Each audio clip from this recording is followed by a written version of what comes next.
Welcome to Faith in 5, a weekly video devotional designed to discuss practical spiritual concepts in 5 minutes or less.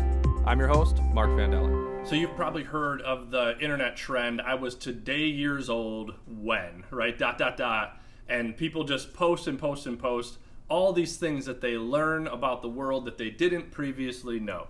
I did a quick search. I do not recommend it. There's a whole bunch of crazy stuff that you might find, but there were some that surprised me or some that I found funny. So one of them was, I was today years old when I learned that the clock icon on the iPhone is actually, like the image, is actually the correct time. It moves with time. I had no idea. I was today years old when I figured that out.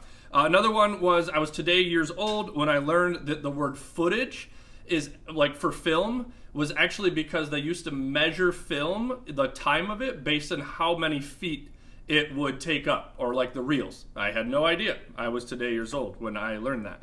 Another one is the hole in a pasta spoon is like intended to help you measure how much pasta. I'm like acting like there's a spoon in my hand and I've got a grip of pasta, right? I kind of knew that already, but people are mind blown when they learn that information. And then I read somebody else that said, you know what, I was today years old when I learned that the word breakfast is actually the first time that we eat, right? So it is breaking our fast. I think I also knew that too, inconsequential to my life, so I didn't really tuck it away in my memory. So I start here, I tell you these things because once we learn something new, we can never go back, right? There's excitement. Like now, every time I make pasta, I think, I wonder how much pasta I should make. There's a hole in the spoon, right? So once we learn these things, there's no going back. However, the problem is, like that pasta spoon idea, when somebody brings, my wife and I have this all the time. She's like, hey, I was just reading this article, brought it up to me, and I was like, yeah, I read that, right? Like, not a big deal, duh. And so unfortunately, once we learn something, we also sometimes start to take it for granted. And so we're working through the Christmas story, and that's one of those things that, like, our relationship with Jesus, for me personally, when the first time I heard that God wanted a relationship with me, it like blew my mind. It was like this perfect, I was today years old moment, and I will never be the same. However, year after year after year, it's been 20 years now, we start to take it for granted, right? Like, yeah, of course, there's a hole in a spoon. It's easy. Like, and I don't want that to happen for us this Christmas. I don't want that to happen for us any Christmas, but here we are this Christmas.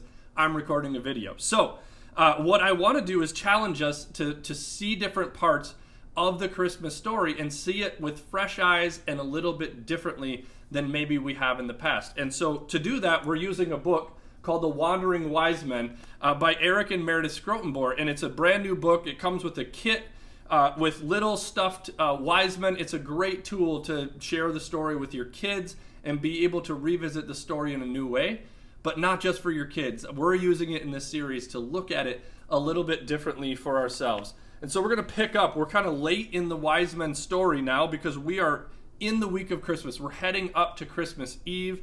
And in the book, it says that the starry light shone bright again and led them on their way, the wise men, right? So the wise men, now over the town of Bethlehem, the star appeared to stay.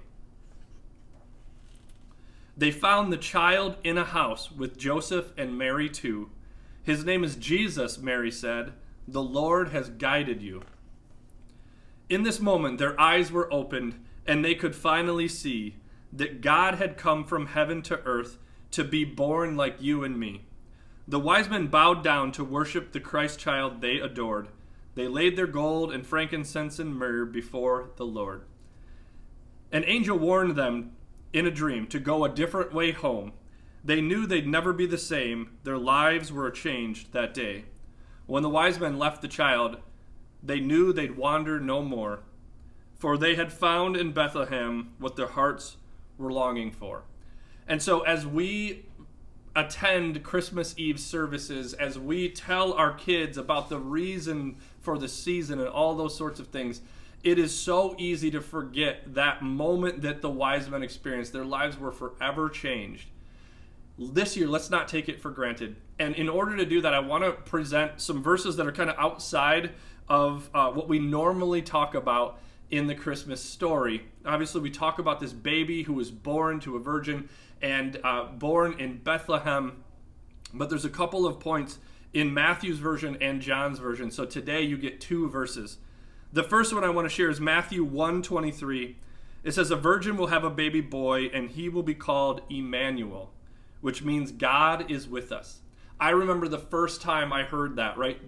I was today years old when I learned that meant God is with us, and Jesus was God coming to earth to spend time with us.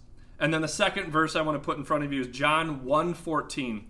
It says, "And the Word became flesh and dwelt among us." Emmanuel, God is with us.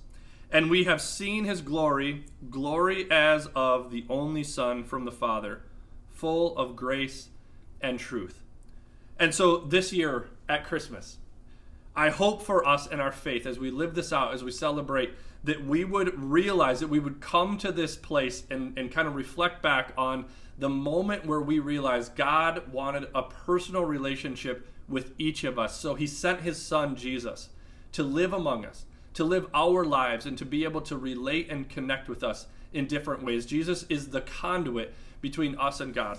And then in doing so, may we just continue to live in this hope, this glory, that we felt the weight, that we feel the depth of that love and that joy. This year, as you celebrate Christmas and your faith, go back to that moment where you realized that you wanted a relationship with God, or that God wanted a relationship with you, I guess. And then second, don't let it pass you by. Don't take it for granted. Do something different this year to see it through different eyes. Emmanuel, God is with us. Thanks for watching Faith in 5. If you like what you see, please like and share. If you're interested in making a donation to our ministry, please click the link below.